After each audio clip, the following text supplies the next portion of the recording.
So this is the on switch, so just do that last.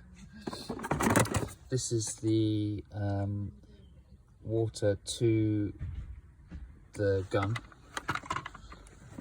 and to unlock it, to make it, that's how close it's got to be securely locked, and you just lift.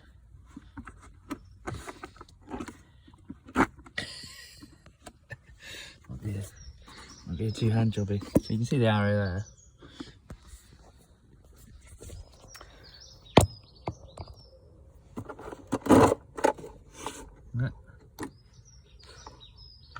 So that goes in,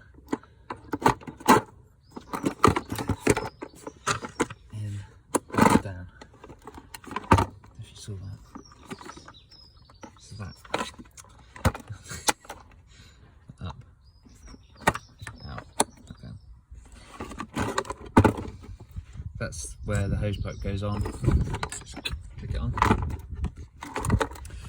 And then to disassemble the extra length of nozzle here, you push it in slightly and then twist it so it goes in that way, and then twist it 90 degrees and it pops out. So then do the same but in reverse to lock it in. And then it's another slidey one here if you need to detach that bit, but I'll just leave it on because might as well. Yeah, you had to use that because the power cord isn't that long. Yeah.